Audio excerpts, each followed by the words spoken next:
네, 기도하고 이제 우리 오전 말씀 교제를 나누겠습니다. 주님, 저희들 세상에서 살면서 물론 영으로 마음으로 주님과 교통하고 또 우리 형제들과 마음 안에서 하나로 있습니다만은 육신적으로 떨어져 있고 또 세상에 여러 가지 죄악과 또 좋지 않은 환경들 속에 있을 때 우리의 마음도 약화되고 우리 믿음도 약화되고 그래서 우리가 불안하기도 하고 두렵기도 하고 여러 가지 근심 걱정으로 삶이 어둡게 된 때가 많이 있습니다.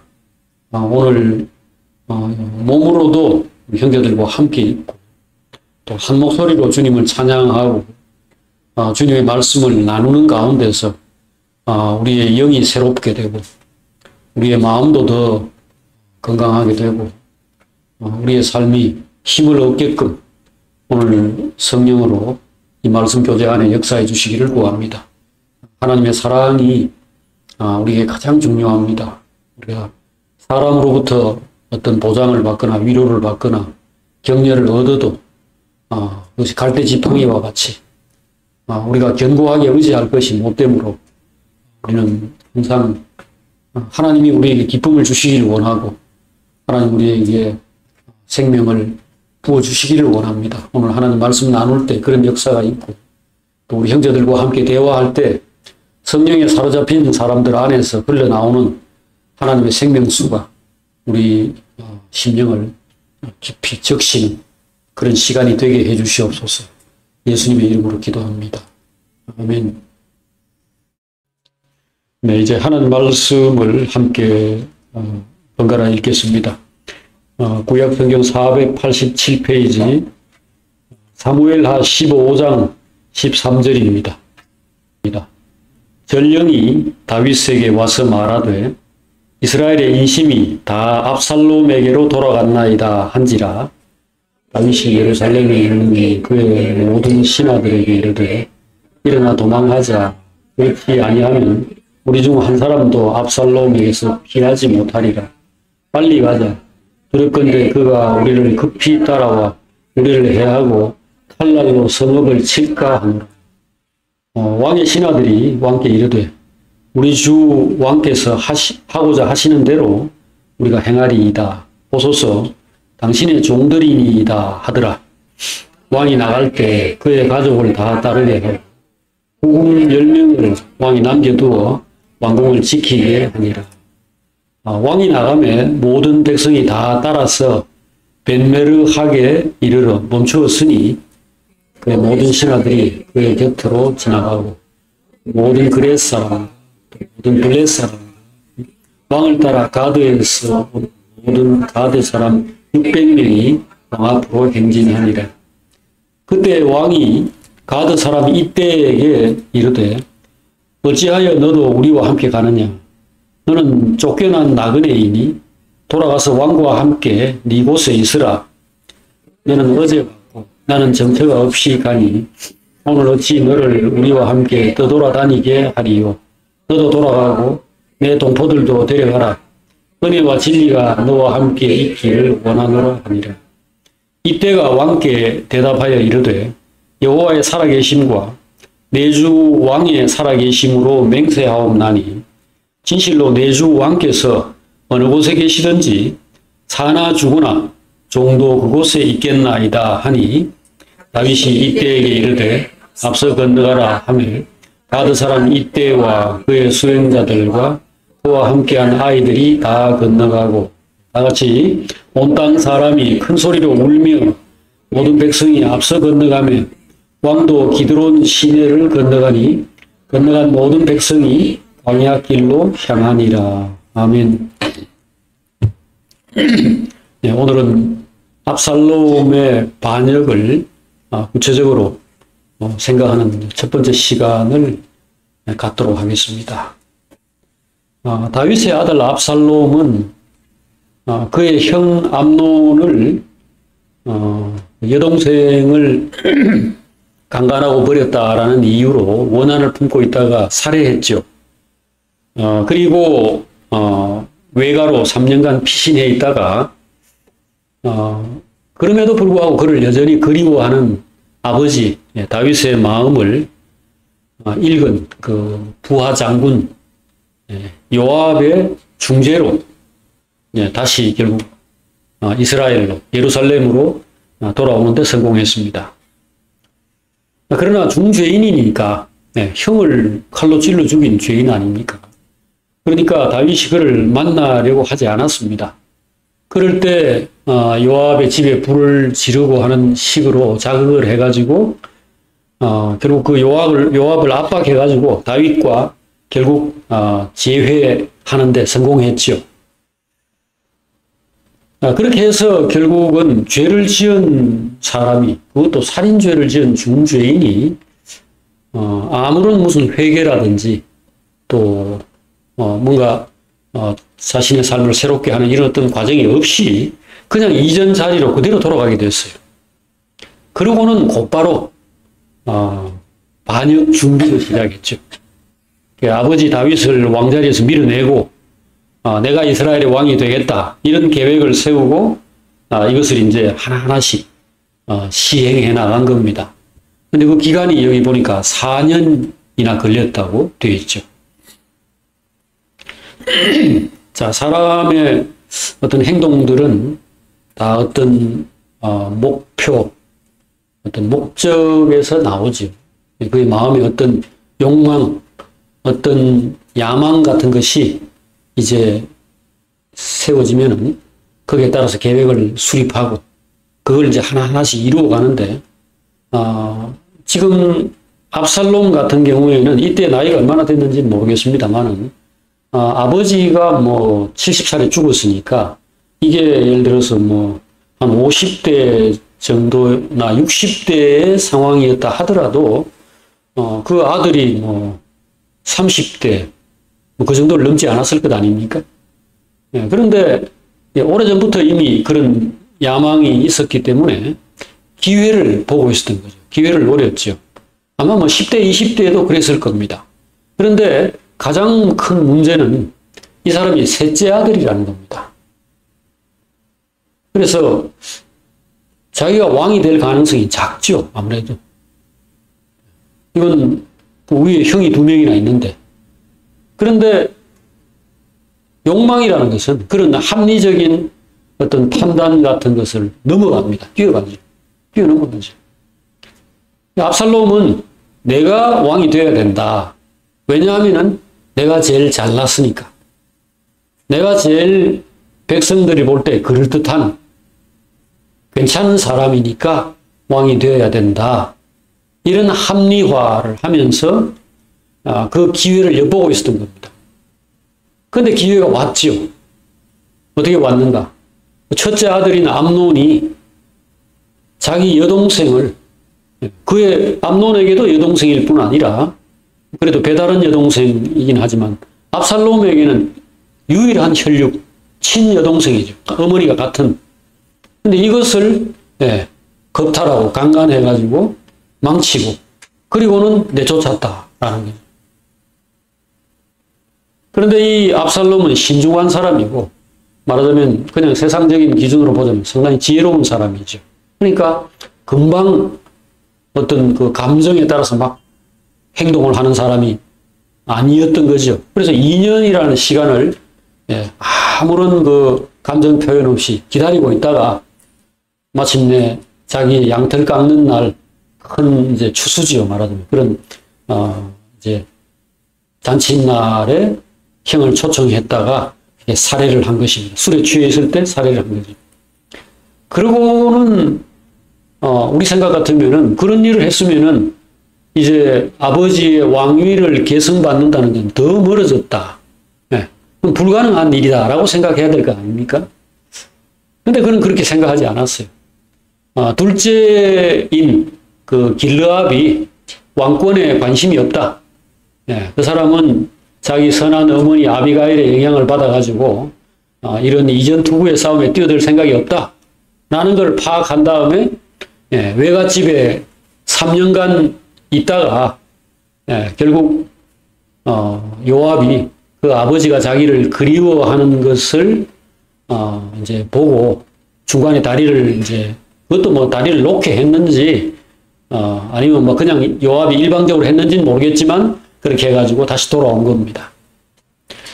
그에게는 두 가지 든든한 이제 백이 있었습니다. 하나는 그의 아버지가 자기를 굉장히 사랑하고 아낀다는 거. 애지중지한다는 거. 왜? 잘났으니까.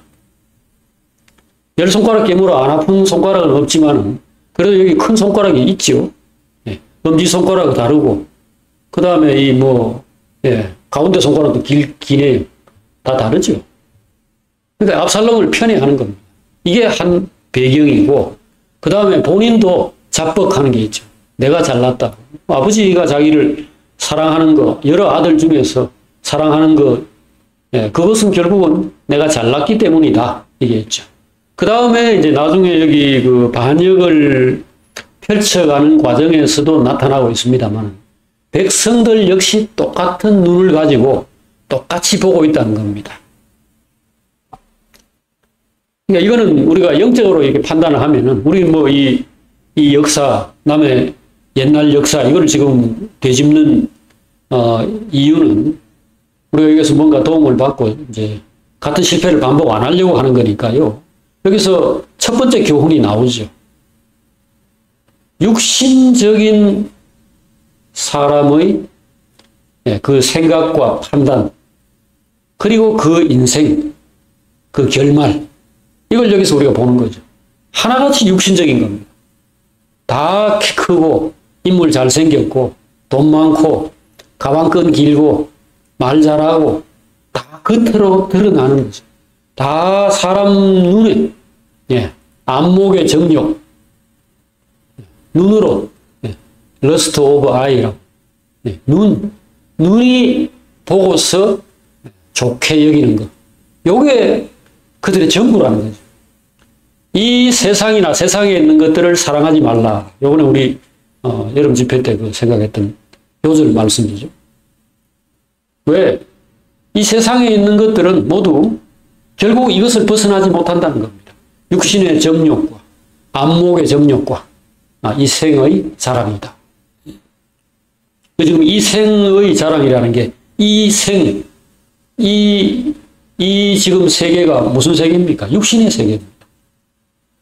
그러니까 여기는 육신의 형편이 어떠하냐 하는 게 제일 중요하죠. 그러니까 머리가 너무 이렇게 기름기가 이렇게 번들번들하고 이렇게 윤기가 있다.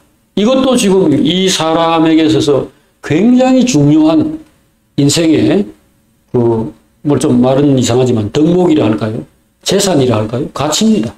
딴 사람들은 500g 나가는 머리가 이 사람은 한번 잘라냈을 때 달아보니까 2kg입니다. 다른 사람보다 4배나 잘난 겁니다. 클레오파트라의 코가 뭐 얼마만 높았으면은 세계 역사가 바뀌었을 것이다. 그것이 사실이에요. 자,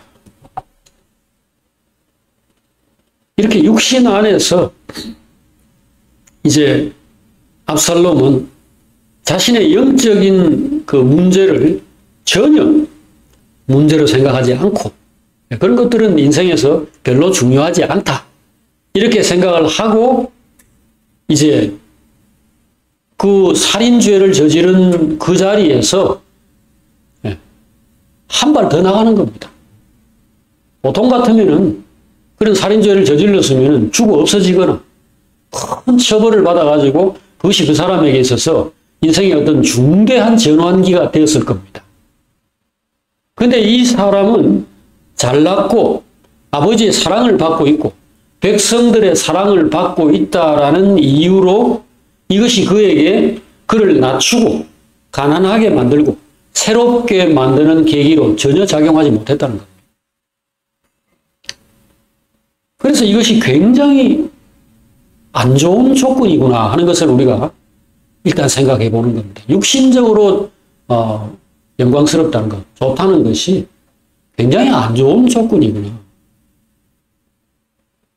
주님이 그 어떤 부자가 자기에게 찾아왔다가 영생을 얻으려면 어떻게 해야 됩니까? 이런 질문을 했다가 재물을 팔아서 가난한 사람들에게 나누어 주고 너는 나를 따라라. 이렇게 했을 때 그 사람이 슬픈 빛으로 돌아갔다라는 이야기가 있지 않습니까? 그럴 때에 주님이 제자들에게 이야기를 했죠. 얘들아, 부자가 하나님의 나라에 들어가는 것이 심히 어려움이라. 낙타가 바늘 귀로 들어가는 것이 부자가 천국 문으로 들어가는 것보다는 차라리 쉽다라고 이야기한 겁니다. 우리 세상에서 지금 이러한 가치관, 이러한 생각을 하고 있는 사람이 있습니까? 근데 천지를 지으신 하나님, 인생의 길을 아시고, 그 사람을 주관하시는 하나님은 지금 이 생각을 하고 있다는 거죠. 압살롬은 세상에서 가장 불쌍한 사람입니다. 가장 가난한 사람, 가장 불행하고 위태로운 위치에 있는 사람입니다. 어쨌든 그렇게 해서 압살롬은 이전의 자리로 그냥 슬그머니 다시 돌아가서 반역 준비를 이제 진행하게 됩니다. 무려 4년에 걸쳐서 이 사람이 그 외갓집에 가서 3년간 도피 생활을 하다가 이제 다시 이스라엘로 돌아오고 나서도 아버지가 2년 동안 자기를 만나주지 않았어요. 그것도 사실은 온전한 것이 아닙니다. 다윗은 사실은 압살롬을 처벌했어야 돼요. 원래 같으면 그랬을 겁니다. 그런데 자기의 죄 때문에 이거 다 내 때문이다라는 자책이라 할까요? 이런 것이 발목을 잡는 바람에 그냥 연금 상태 비슷하게 안 만나주는 그런 정도로 그냥 2년을 보내게 된 겁니다. 그랬으면 그걸 자숙기간으로 삼아야 되는데 그러지 않고 막 그 요압의 집에 요압의 그 밭에다 불을 지르고 하는 이런 수작을 부려가지고 아버지에게 억지로 어쨌든 제회하는 이런 그 상황을 만들어낸 거죠. 그렇게 해서 이 사람의 모든 계획은 지금까지 성공적이었습니다.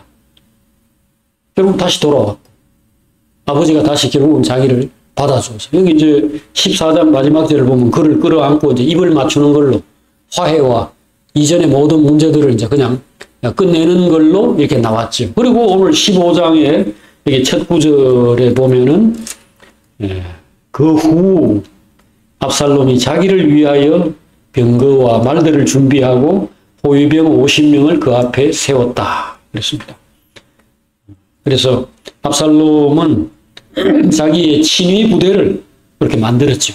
뭐 숫자는 적지만 가장 정예 병사 50명을 자기 곁에 이렇게 둔 겁니다. 이건 옛날에 그 조선시대의 왕들도 이 이상의 그 호위무사들을 거느리고 있지 않았습니다. 왕실의 그 친위 부대, 근위 부대도 역시 몇십 명 정도에 지나지 않았습니다. 그러니까 이게 제법 그 힘 있는, 그래서 어떤 거사를 일으킬 때에 뭔가 할 수 있는 수준으로 일단 자기 부대를 이렇게 만든 거죠.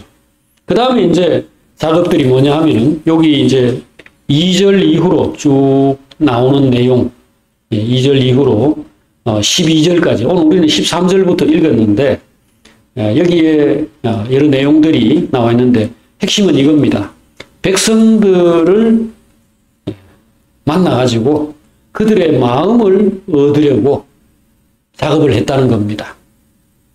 그러니까 재판을 받으러 오는 사람들, 억울한 일을 당한 사람들, 어려운 사람들, 이런 사람들을 중간에 만나가지고 이야기를 쭉 들어줍니다. 상담자처럼 이야기를 다 들어주고 그런 다음에 참 억울하겠네요. 뭐 사실은 그 재판을 받으러 오는 사람이 다 자기가 다 잘한 건 아니잖아요. 뭐 이혼하러 왔습니다 하는데 남편 말을 들으면 남편이 다 옳고 여자가 다 잘못한 거고 여자 말 들으면 여자만 옳고 그런 것 아닙니까? 근데 이 사람은 누구를 만나든지 그 사람 편을 다 들어주는 거예요. 그래야 당신이 얼마나 그동안 고생했겠습니까? 그 마음 나는 이해합니다. 근데 우리 아버지는 그런 사람이 아닙니다. 지금 다윗 왕은 그런 정도로 당신의 사정들을 헤아려 줄 그런 분이 못 됩니다. 그러나 나는 무조건 당신 편입니다. 그러니까 이게 무슨 얘기입니까? 내가 다음 왕이 되면은 당신들의 삶은 이제 모든 문제들이 다 해결되고 더 좋아질 것이다. 그 얘기죠. 자, 여기 2절부터 나오는 구절과 한 몇 구절을 같이 읽어보십시다. 자, 2절, 15장 2절입니다. 사무엘하. 네. 자, 읽겠습니다. 압살롬이 일찍이 일어나 성문 길 곁에 서서 어떤 사람이든지 송사가 있어 왕에게 재판을 청하러 올 때에 그 사람을 불러 이르되 너는 어느 성읍 사람이냐 하니 그 사람의 대답이 종은 이스라엘 아무 지파에 속하였나이다 하면 압살롬이 그에게 이르되 보라 내 일이 옳고 바르다만 내 송사를 들을 사람을 왕께서 세우지 아니하셨다 하고 압살롬이 또 이르되 내가 이 땅에서 재판관이 되고 누구든지 송사나 재판할 일이 있어 내게로 오는 자에게 내가 정의 베풀기를 원하노라 하고 사람이 가까이 와서 그에게 절하려 하면 압살롬이 손을 펴서 그 사람을 붙들고 그에게 입을 맞추니 이스라엘 무리 중에 왕께 재판을 하러 오는 자들마다 압살롬의 행함이 이와 같아서 이스라엘 사람의 마음을 압살롬이 훔치니라. 예. 자, 이 짓을 얼마나 했느냐? 7절에 보니까 4년 만에 압살롬이 왕에게 내가 헤브론에 가서 제사를 드리겠습니다. 이렇게 이야기를 하고 그리고 헤브론으로 가가지고 반역을 이제 선포한 겁니다. 내가 이스라엘 왕이다. 이제 그렇게 한 거죠. 그러니까 4년 동안 이 작업을 한 겁니다. 상당히 신중하게 오랜 세월에 걸쳐서 치밀하게 어떤 일을 한 거죠. 그래서 지난번에 우리가 요압이 했던 것보다는 이 사람이 더 치밀하고 신중하구나 하는 것을 알 수가 있습니다. 요압은 혈기를 가지고 거의 적흥적인 수준에서 정적들을 제거하는 그런 행동을 한 셈입니다. 예, 비교적. 그런데 이 사람은 어떤 일을 지금 계획하는 데 있어서 암논이 죽을 때는 자기가 그러니까 암논이 참 다말을 범할 때는 자기가 예측하지 못했죠. 그놈이 언제 그런 짓을 할 건지 이건 알 수가 없는 거니까. 근데 그게 일이 딱 벌어지고 난 다음부터는 2년간 기다려가지고 그를 죽이고 그 다음에 3년간 외갓집으로 피난해 있고 그럼 그것만 해도 벌써 5년 아닙니까? 그리고는 돌아와서 2년간 연금 상태를 이렇게 보내고 그 다음에 4년간 다윗과 관계가 완전히 회복된 다음에 4년간 작업을 했으니까 이것만 해도 지금 11년이죠. 11년. 그러니까 이게 보통 그게 아니죠. 그러니까 우리가 이런 사람을 그냥 이 세상에서 정치가들이나 어떤 기업을 운영하는 사람이나 이런 입장에서 보면은 상당히 신중하고 똑똑하고 지혜로운 사람입니다. 그런데 결국은 뭡니까? 결국은 죽고 망했지 않습니까? 그래서 우리는 사람의 지혜라는 것이 참 헛되고 어리석다 라는 결론을 결국 낼 수밖에 없습니다. 이 사람은 이제 그렇게 해가지고 자기 뜻대로 이제 거의 다 됐어요. 백성들이 많은 사람들이 이 압살롬이 더 낫다.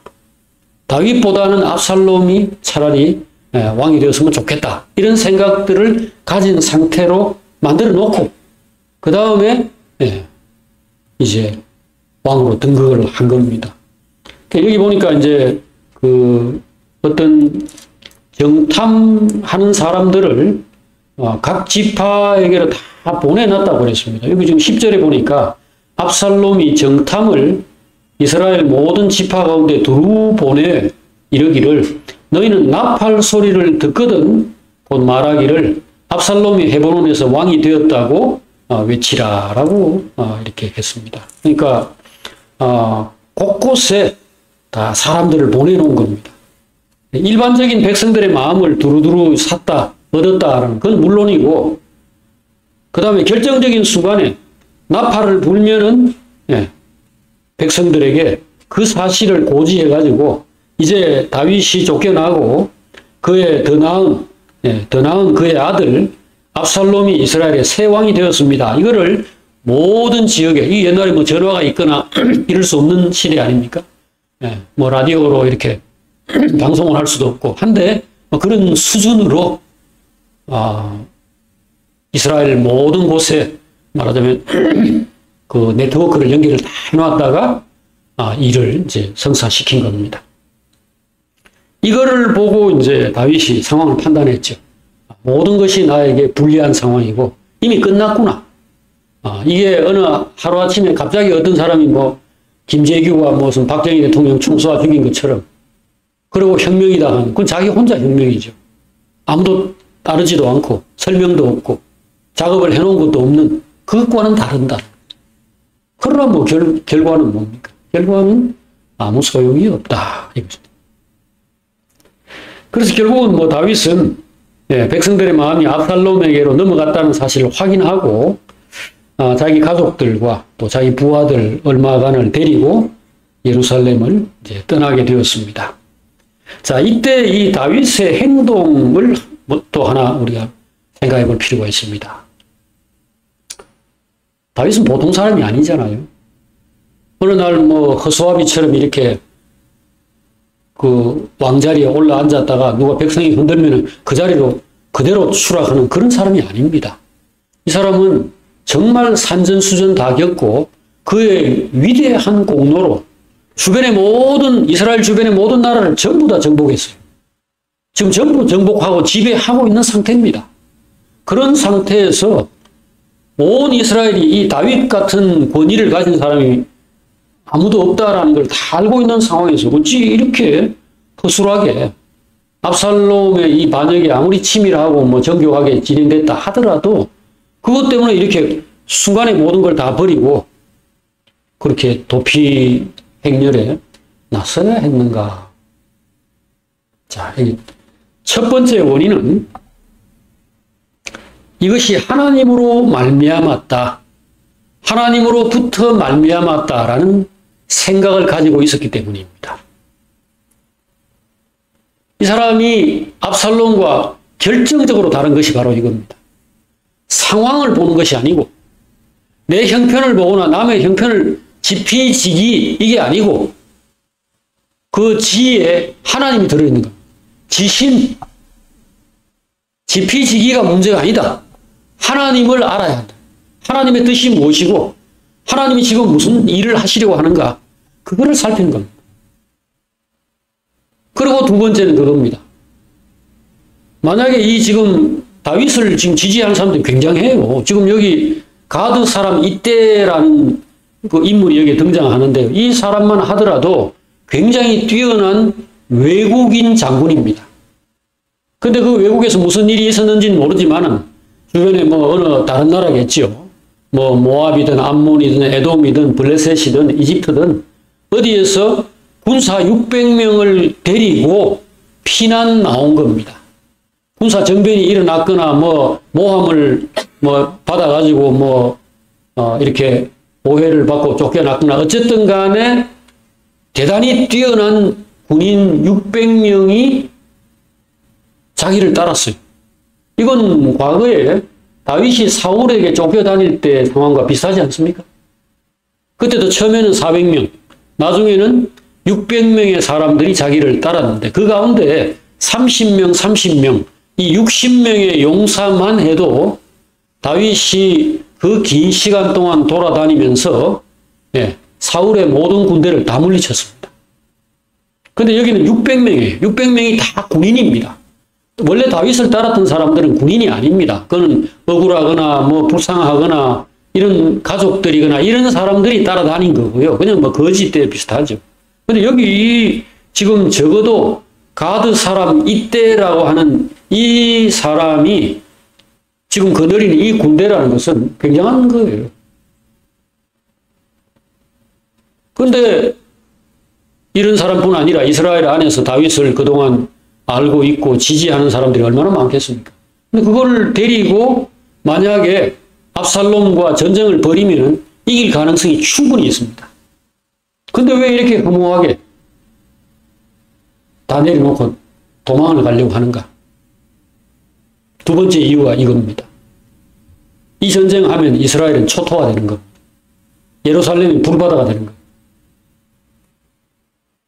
그러나 내가 그냥 죽기로 작정하고 내가 이거 내려놓기로 작정하면은 이스라엘은 온전히 사는 겁니다. 이게 다윗이 이기고 압살롬이 진 결정적인 이유입니다. 그는 하나님을 바라보고 있었고 하나님과 더불어서 자신의 인생을 생각하고 펼쳐나간 겁니다.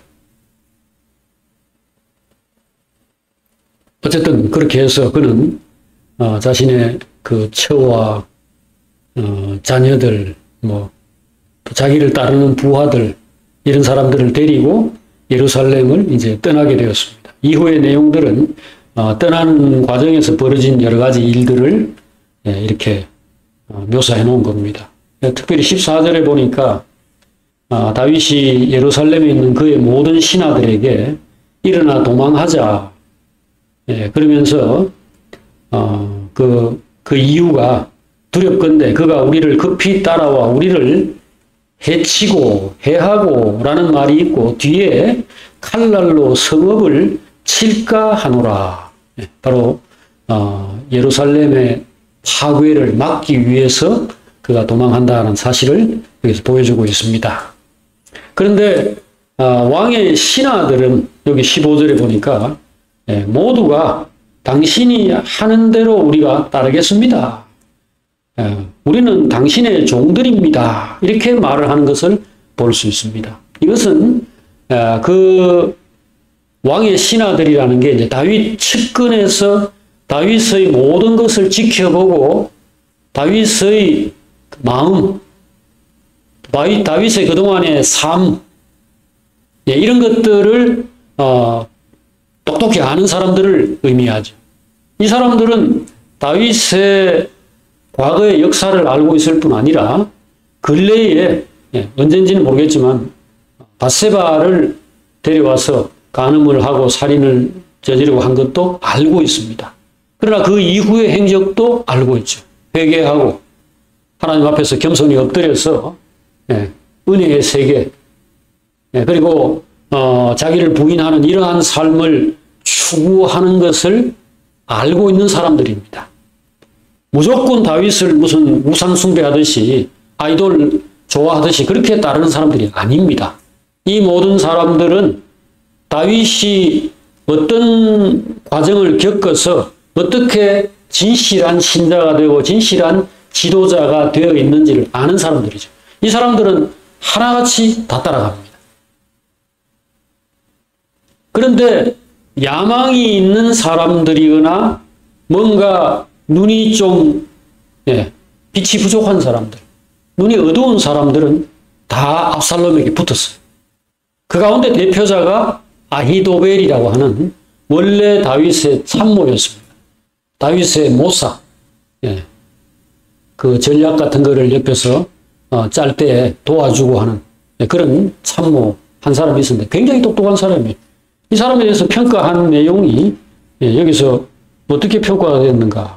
아주 대단한 사람인데, 자, 이 평가가 여기 뒤에 15장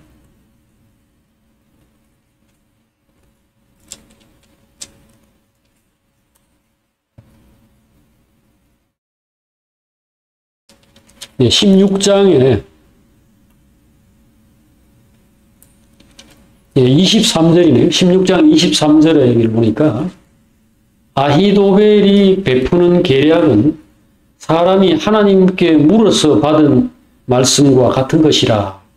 아히도벨의 모든 계략은 다윗에게나 압살롬에게나 그와 같이 여겨졌더라. 그러니까 이게 하나님이 옆에서 가르치시고 인도하는 수준으로 엄청나게 똑똑한 사람입니다. 그러니까 말하는 것마다 다 맞고 그대로 하면은 일이 되는 이런 굉장한 사람이었다는 거예요. 여기에 다윗 옆에서 다윗의 참모로 있었는데 이 사람이 압살롬이 반역을 일으켰을 때 다윗을 따라가지 않고 압살롬 편에 붙었다는 것입니다. 그러나 똑같은 참모 다른 한 사람이 있었는데 후세라는 사람이 있었죠. 근데 그는 여기 15장에 보니까 다윗을 따라가죠. 그런데 그때 다윗이 그 후세에게 돌아가라고 얘기하죠. 당신은 나를 따라올 필요가 없어. 15장 32절 33절에 보면은 후세가 옷을 찢고 흙을 머리에 덮어 쓰고 다윗을 맞으러 나왔다 그랬습니다. 그럴 때 다윗이 네가 만일 나와 함께 가면은 내게 누를 끼칠 것이다. 그러나 네가 만일 성읍으로 돌아가서 압살롬에게 가서 그의 참모가 되어준다면은 아히도벨의 모략을 패하게 하리라. 34절에 아히도벨의 경쟁자가 되어가지고 아히도벨이 하는 그 모든 행동들을 무산시키는 역할을 해줄 수 있다. 이렇게 해가지고 후세를 그에게 돌려보내죠. 그래서 사실은 후세보다 아히도벨이 훨씬 더 뛰어난 참모인데 나중에 16장, 17장에 보면은 아히도벨의 그 올바른 전략이 결국 무산되게 되죠. 후세가 낸 엉터리 작전. 후세도 그걸 다 알고 있죠. 아히도벨의 저 작전이 맞다. 그 아히도벨의 작전이 뭐냐 하면은 지금 다윗이 도망을 갔는데 그냥 잘 가시오 이렇게 할 수 없는 노릇이잖아요. 이스라엘 안에서 다윗의 위상이 아주 대단하고 그가 살아있는 한 압살롬의 권자가 견고해질 수 없잖아요. 그러니까 그를 죽여야 합니다. 사실. 그리고 그를 따르는 이 중요한 그 부하들 이 사람들 모두 죽이든지 뭐 자기 편으로 돌리든지 해야 되는데 이걸 어떻게 처리하느냐. 거기 아히도벨의 계획은 이겁니다. 지금 이 사람들이 여자들하고 가족들 다 데리고 급하게 심지어 뒤에 보니까 맨발로 여기 지금 도망가고 있는 걸로 나와 있는데 이거 빨리 힘센 군인들 한 12,000명 데리고 와가지고 두드려 잡으면은 결국 그들이 이깁니다. 이 지금 장정 12,000명이 가는 게 여자들하고 지금 노인 이렇게 도망가고 있는 거를 못 따라잡겠냐 이거죠. 그게 아히도벨의 모략이었어요. 아히도벨의 작전이었어요. 그대로 했어야 됐어요. 그런데 그때 다윗이 돌려보낸 이 후세가 압살롬에게 아히도벨의 전략은 항상 옳았지만 요번은 아닙니다. 이거 결국 다윗의 그 부하들이 살아있다면 다윗이 죽더라도 다윗의 세력은 절대로 없어지지 않습니다. 그러니까 좀 힘이 들더라도 온 이스라엘에서 군대를 다 동원해가지고 전면전을 벌여야 됩니다. 그래가지고 다윗의 모든 군대 그 용맹스러운 부하들까지 모조리 다 깨끗하게 없애야 됩니다. 괜히 두 번, 세 번 일 벌이지 말고 시작을 확실하게 해가지고 한 방에 처리해야 됩니다. 이렇게 조언을 한 겁니다. 그건 엉터리예요. 왜? 그 사이에 도망 다 가니까. 그런데 모든 사람들이 아히도벨의 작전보다 후세의 작전이 더 좋다. 이렇게 받아들이게 된 겁니다. 이게 누가 한 일이에요? 하나님이 하신 거죠. 그러니까 아무리 사람이 머리가 좋고 아무리 치밀하게 계획을 세우고 그것이 지나고 보면은 옳았다. 문자 그대로 지혜로운 거죠. 하지만 그 지혜는 하나님의 미련하심보다 못한 겁니다. 사람의 지혜로움이 하나님의 미련하심보다 못하다. 고린도전서에 나오는 그 말씀, 그게 사실입니다. 그래서 다윗이 이기는 겁니다. 결국 이스라엘 온 나라에서 군대를 다 동원하는데 시간 얼마 걸리겠어요? 그 사이에 후세의 작전을 누군가가 다윗에게 와서 전달한 겁니다. 압살롬에게 아히도벨의 이런 계획과 후세의 계획이 전해졌는데 결국 후세의 계획을 받아들였습니다. 그럴지라도 결국은 지금 누군가가 급하게 따라와가지고 왕과 가족들을 죽일 수 있으니까 이 밤에 아무리 피곤하더라도 그 기드론 시내가에서 원래 같으면 자려고 했죠. 근데 건너가십시오. 그렇게 연락을 해가지고 싹 건너간 거죠. 근데 뭐 원래 군인들이 따라왔으면 그렇게 되지 못했죠. 하지만 전 이스라엘 군대를 다 동원해가지고 치러 갑시다. 이렇게 하는 바람에 다윗은 살아난 겁니다. 이것은 작은 한 내용에 불과해요. 이 모든 과정에서 하나님이 압살롬이 패배하게 만드시고 다윗이 결국은 승리하게 만든 이 모든 여러 내용 가운데 한 부분이지만 종합적으로 볼 때 똑같은 그런 어떤 틀을 유지하고 있는 겁니다. 하나님의 지혜가 사람의 지혜를 능가하는 이런 것들이 이러한 결과를 가져온 거죠. 자, 오늘 우리 이제 이야기를 오늘 부분을 맺도록 합시다.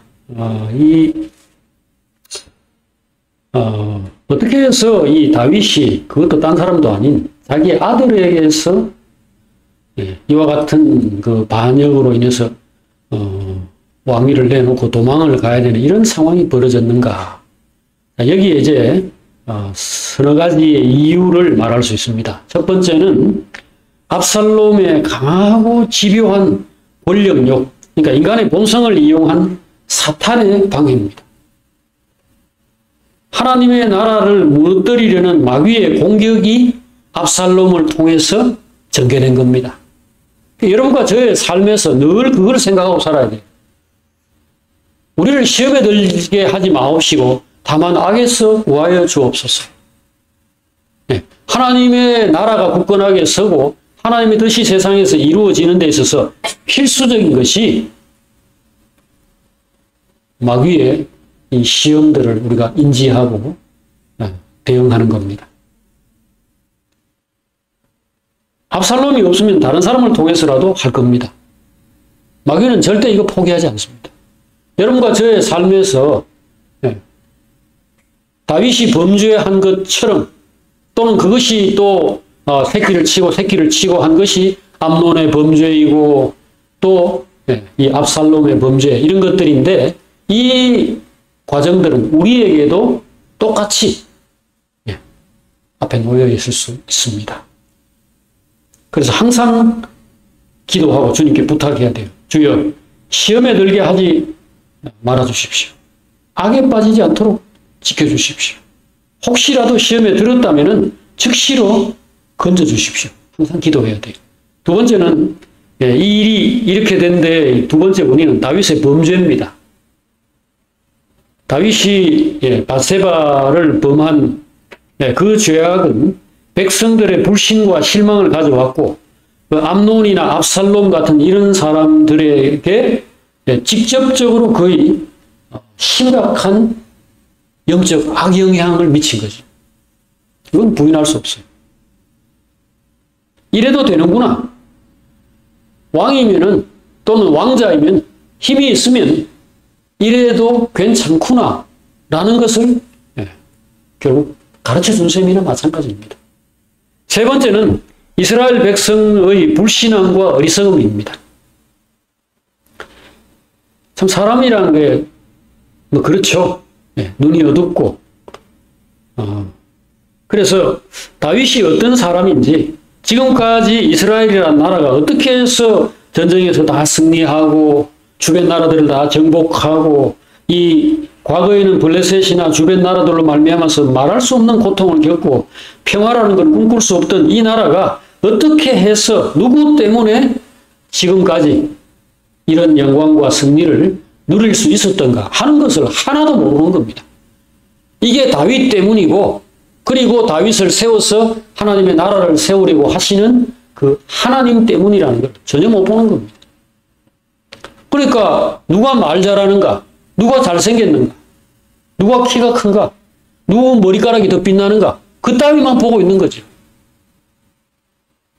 우리나라의 대통령 뽑거나 뭐 하는 과정들도 한번 보세요. 지금 앞에 그 대통령 했다가 집에 가신 이런 분들, 그리고 그 부인이나 그 사람들이 살아왔던 행적이라든지 이런 것들을 볼 때 많은 사람들이 왜 저런 선택을 했지? 라고 생각할 만한 선택들을 한 겁니다. 지금도 마찬가지예요. 미국, 그게 우리나라만 그런 거 아니에요. 제가 막 자주 말씀드리지만 미국의 트럼프라는 사람을 대통령으로 뽑은 것이 그거 자체가 정신이 나가서 어느 순간에 어떤 실수를 한 것이다. 그렇게 볼 수가 없는 이유가 두 번째로 뽑았다는 겁니다.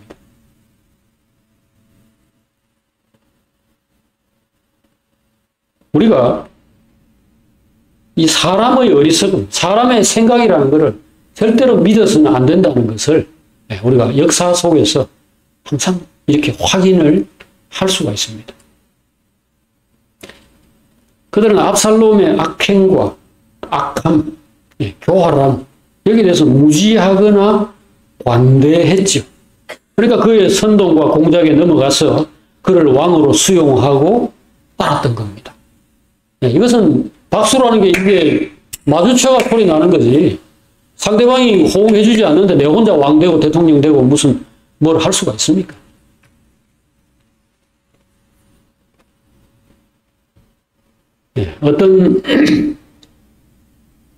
어떤 지도자는 그를 뽑고 세운 사람들의 대표입니다.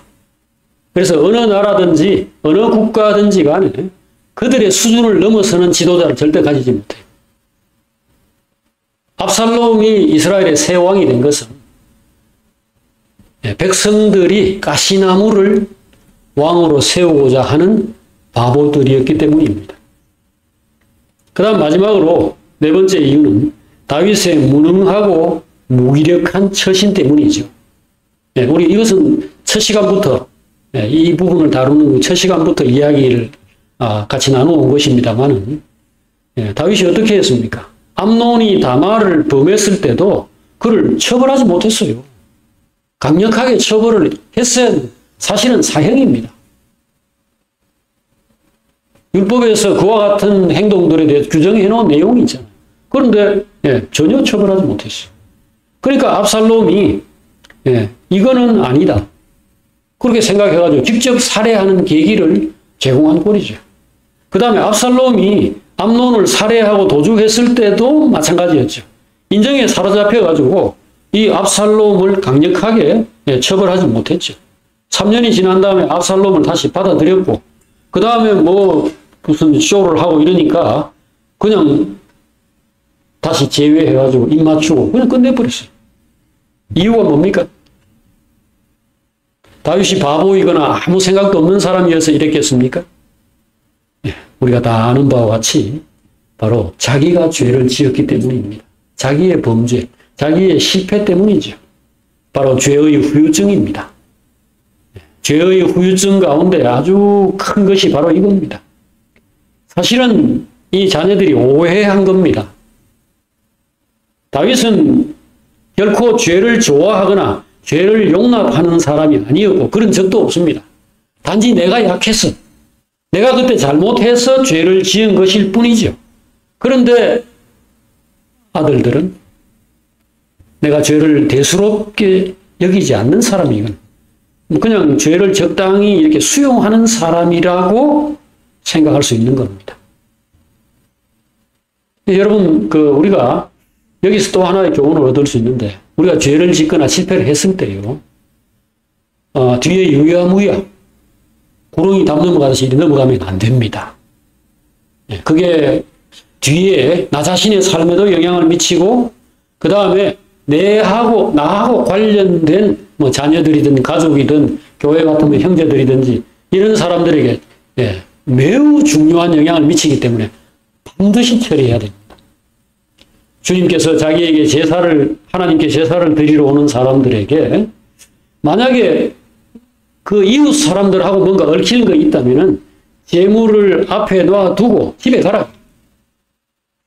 가서 돈 빌려가지고 집집하고 어떤 사람들이 너를 비난하고 원망하고 있다면은 내가 그 사람에게서 계속 기도를 듣고 있다. 제발 A가 나한테 돈 좀 갚게 해주세요. A가 나한테 요구한 것 때문에 내가 지금 미치겠습니다. 하나님께 기도를 하고 있다는 겁니다. 그러니 그 문제를 네가 풀어야 되는 문제를 네가 풀고 와라.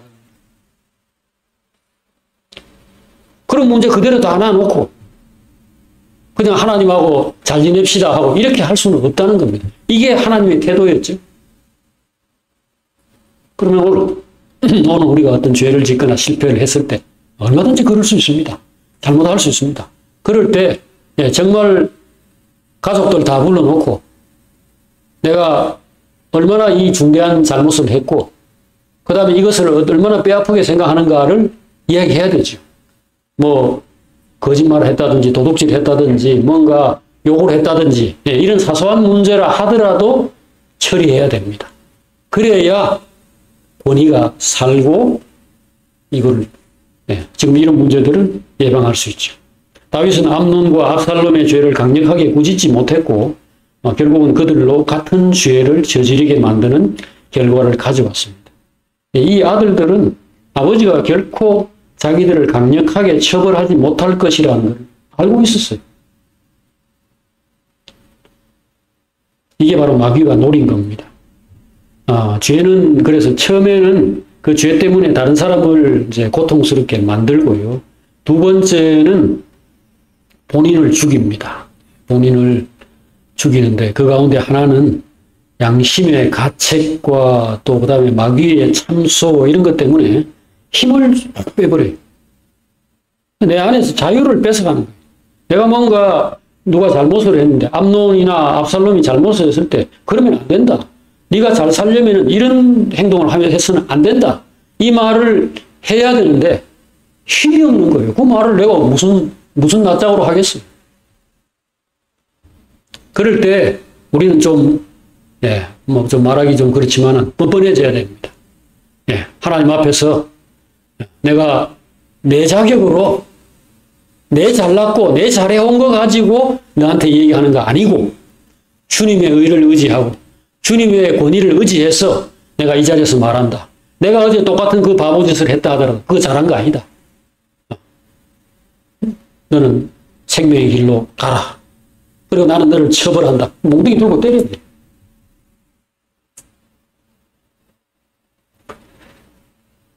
그래서 오늘 우리가 이 말씀들 속에서 인류의 이 역사, 압살롬의 행동이나 다윗의 행동들 이런 것들이 하나하나 모두가 결국은 욕망의 노예가 되고 마귀의 종, 죄의 종이 되고 하는 이런 과정에서 벌어진 이 슬픈 그 인류 역사 한 부분을 함께 살펴봤습니다. 이건 지금도 똑같이 반복되고 있는 거니까요. 압살롬의 그 생각, 그 압살롬의 계획이라, 잔꾀, 지혜, 뭐라고 말하든지, 압살롬의 그 생각, 그리고 그의 행동, 이것은 오늘까지도 수많은 사람들을 통해서 계속 이어지고 반복되고 있죠. 욕망의 노예가 되고 마귀의 종이 되어서 죄를 짓고 그 다음에는 사망에 이르게 되는 이 행동들은 적어도 여러분과 제 안에서는 반복되지 말아야 합니다. 그 핵심은 이겁니다. 육신을 따라서 생각하고 행동하는 겁니다. 성령을 따라서 지금 잠깐 힘들더라도 지금 내가 감정이나 내 생각이나 이런 것들에 의해서 나는 이거 좀 꼭 누가 뭐라든지 해야 되겠다. 또는 난 절대 이거 하고 싶지 않다. 하는 것들이 우리 안에 작용할 때 눈을 좀 힘을 줘서 크게 뜨시길 바랍니다. 그래서 나는 뭘 하려고 하는가 지금? 나는 지금 살기를 원하는가? 아니면 그냥 하고 싶은 거 하려고 하는 건가? 하고 싶은 거 하는 것의 목적이 뭔가? 잘 살려고 하는 것 아닌가? 행복해지고 영광스럽게 되려고 하는 것이 내가 지금 어떤 일을 하거나 안 하려고 하는 것의 목적 아닌가? 그런데 영광스럽게 되려면은 하나님을 바라보고 진리의 길, 생명의 길로 가야 된다 하는 것을 자꾸 일깨워줘야 합니다.